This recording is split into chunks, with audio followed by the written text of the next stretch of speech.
गया जिले के कोच स्थित ऐतिहासिक और आस्था से जुड़े प्राचीन बाबा पंचमुखी महादेव मठ का नया महंत स्वामी संतोषानंद को बनाया गया। अखाड़ा परिषद द्वारा स्वामी संतोषानंद की औपचारिक नियुक्ति की गई, जिसके बाद पूरे क्षेत्र में श्रद्धालुओं के बीच हर्ष की लहर है। स्वामी संतोषानंद ने कहा कि वे खुद को इस प्राचीन मठ का महंत बनाए जाने पर अत्यंत सौभाग्यशाली महसूस कर रहे हैं। उन्होंने बताया कि यह मठ अपने धार्मिक और ऐतिहासिक महत्व के कारण जाना जाता है। कहा जाता है कि आदि गुरु शंकराचार्य के प्रथम शिष्य की समाधि यहीं पर स्थित है। उन्होंने आगे बताया कि यह मठ लगभग 1000 वर्ष पुराना है और यह स्थान 300 से अधिक मठों का केंद्र रहा है। कई राज्यों के साधु संत और मठाधीश इसी परंपरा से जुड़े रहे हैं। स्वामी संतोषानंद ने कहा कि वे इस परंपरा और श्रद्धा की विरासत को आगे बढ़ाने के लिए संकल्पित हैं। स्थानीय श्रद्धालुओं और संत समाज ने स्वामी संतोषानंद को महंत बनाए जाने पर बधाई दी है।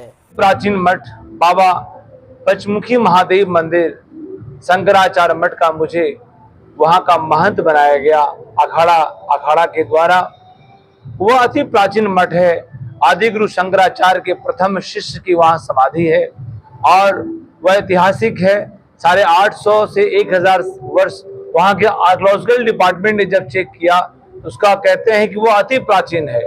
इतने प्राचीन है कि वहां की पुरानी इमारतें, वहां की पुरानी दीवारें और वहां की ढहती हुई वो खंडर नुमा वहां का जो बना है ऐतिहासिक किला जैसा। कहते हैं कि एक जमाने में 360 मठों का वह गुरुद्वारा था, गुरु का द्वार था और वहां के जो महंत होते थे उनका आदेश पर पूरे बिहार, उत्तर प्रदेश, कई स्टेट्स में जो जहां मठ थे उनके एक आदेश पे सारे मठों के महंत एक साथ खड़े होते थे। ऐसी वहां की मान्यता थी, क्योंकि खुद आदिगुरु शंकराचार्य के प्रथम शिष्य की वह तपस्थली रही है और वहां उनकी समाधि स्थली रही है।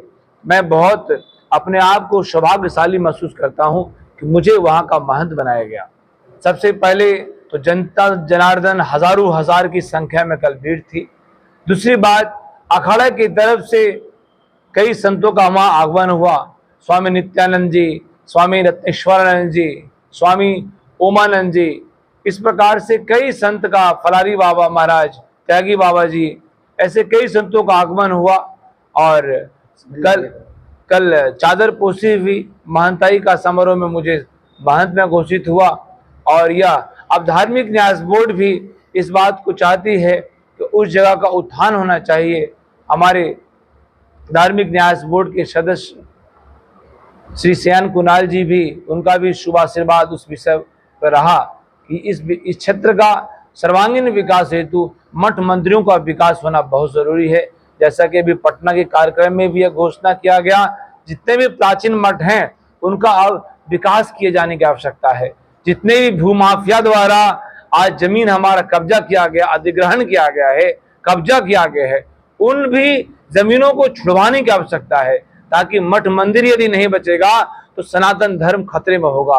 इसलिए हमारे मठ मंदिरों को, हमारे संतों को, ब्राह्मणों को संरक्षण की आवश्यकता है। मैं जानता हूं महंत बनने से कुछ जो भूमाफिया हैं उन्हें बहुत नाराजगी हुई होगी, परंतु आप याद रखिएगा मठ मंदिर हमारा संरक्षण का केंद्र है। मठ मंदिर जो है सनातन का केंद्र है। इस मठ मंदिर के संरक्षण से ही सनातन धर्म रक्षित होगा, पोषित होगा। इसका शोषण ना करें।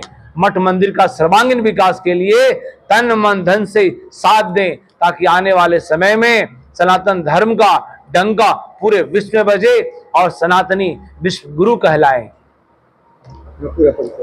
मैं अंतर्राष्ट्रीय योग गुरु स्वामी संतोषानंद और कल से मुझे महंत स्वामी संतोषानंद, पंचमुखी पीठाधीश्वर स्वामी संतोषानंद जी का उपाधि मिला।